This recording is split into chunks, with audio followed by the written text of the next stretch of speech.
Sainteté, on peut dire la même chose. D'abord, c'est un don. En réalité, dans la Bible, le mot saint signifie mis à part, consacré à un certain but. Dieu est saint. Il est tout à fait autre en lui-même. Mais Dieu, il sanctifie un peuple. Il a mis à part pour qu'il soit consacré. Vous serez saints pour moi, car je suis saint, moi l'Éternel. Je vous ai séparés du peuple afin que vous soyez à moi. Donc c'est un don. C'est dans ce sens que l'Église, comme le peuple d'Israël de l'Ancien Testament ou de l'Ancienne Alliance, est une nation sainte, consacrée, séparée déjà par cette alliance, par cette grâce. Cela n'implique pas que ce peuple soit sans péché. L'histoire d'Israël et l'histoire de l'Église montrent d'ailleurs que c'est loin d'être le cas. Donc l'Église est sainte dans ce sens qu'il a été mis à part du monde et de l'incroyance pour être consacré à Dieu. Mort à nous-mêmes, considérez-vous mort au péché et vivant à Dieu. Mais en existant toujours dans le monde, par la foi en Jésus-Christ déjà consacré et saint.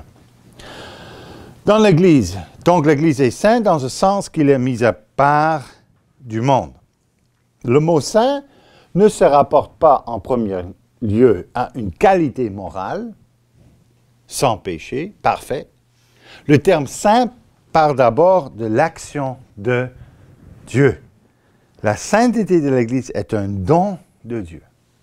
C'est la raison pour laquelle Paul peut parler aux chrétiens comme les saints. Et après, qu'est-ce qu'il va faire? Les critiquer parce qu'il y a plein de péchés entre eux. Mais ils sont appelés les saints à Corinthe. Difficile à réconcilier avec la réalité de cette Église-là. Mais selon cet appel, cette consécration, cette action de Dieu, donc ils étaient mis à part dans sa totalité. C'est parce que Dieu l'a élu qu'elle est une nation sainte, encore, mise à part, 1 Pierre 2, 9. C'est parce qu'il l'a acquise par le sang de son Fils que l'Église est l'Église de Dieu. C'est parce qu'il a choisi d'y habiter par son Saint-Esprit que l'Église est un temple saint. C'est aussi la raison pour laquelle nous sommes saints. Parce que l'Église, l'Esprit Saint habite en nous. Nous sommes le temple de l'Esprit. Et donc, à ce niveau, saint. La sainteté de l'Église ne procède pas donc de son attitude morale d'abord, qui est une conséquence, bien sûr. Sa sainteté est une réalité qu'elle doit au sang du Christ et à l'œuvre de l'Esprit. Pour pouvoir parler de la sainteté du chrétien, il faut reconnaître que cette sainteté lui est donnée. OK? Encore, c'est un don. Sainteté, conclusion. L'Église véritable est sainte en vertu de la présence intérieure du Saint-Esprit donnée par la prédication de la parole et l'administration des sacrements. L'Église véritable est sainte objectivement en Christ en vertu de l'imputation de sa justice. Par conséquent, devant Dieu, elle est considérée sainte.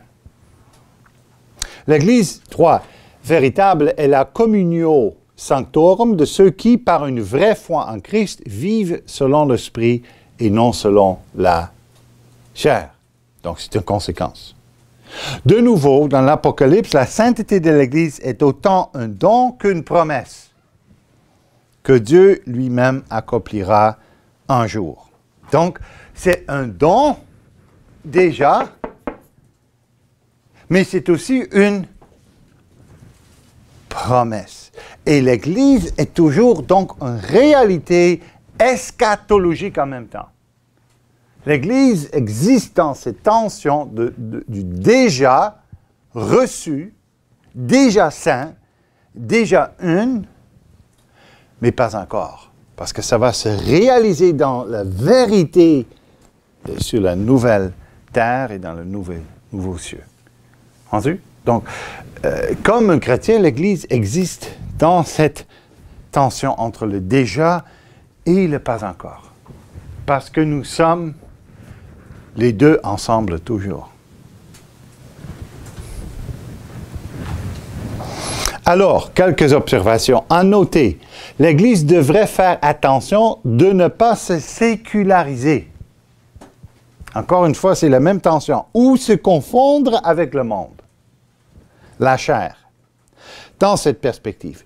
Et une telle confusion arrive lorsque la prédication fidèle de la parole, donc la loi et l'Évangile, la méthode de la Bible, la distinction de la souveraineté de Dieu et de son œuvre, quand ça disparaît et que la personne et l'œuvre du Saint-Esprit sont remplacées par des méthodes scientifiques ou des approches psychologiques.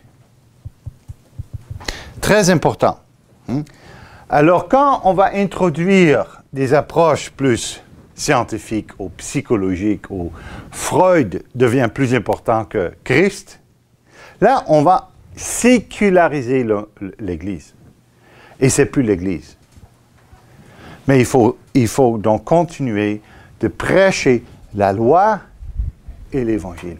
La justification des impies, la justification par la foi seule, pour que cette tension demeure aussi réelle à l'intérieur des êtres humains et en tant qu'Église. OK?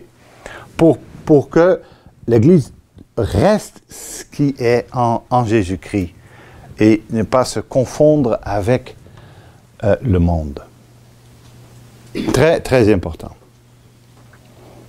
Mais, encore une fois, l'Église ne doit pas aller à l'autre extrémité non plus. Dans des expériences de sainteté ou dans le légalisme, comme les anabaptistes et avant eux, les donatistes avaient tendance à faire. Donc, le perfectionnisme ecclésiastique. Okay? Ça, c'est aussi une tendance de... Soit on se confond avec le monde, ou on se sépare complètement du monde. Ce sont les deux extrêmes. OK? Mais où on trouve l'équilibre, le balance entre les deux extrêmes. Ça, c'est toujours la question. Hein? Pas de se confondre avec ce monde, ni de se séparer, mais de rester 100% dans le monde, mais aussi 100% avec Dieu, par la foi seule. C'est la tension qu'on doit maintenir par une vraie prédication, une prédication fidèle à la parole de Dieu. La loi et l'Évangile. La justification des impies, ainsi de suite. Parce que l'Église est une communauté des pécheurs sauvés, des saints profanes, the holy unholy ones. Il faut encore de nouveau mettre l'accent sur les thèmes de l'imputation, de la distinction souveraine de Dieu comme antidote nécessaire contre les deux extrêmes. Encore, simul justus et peccator.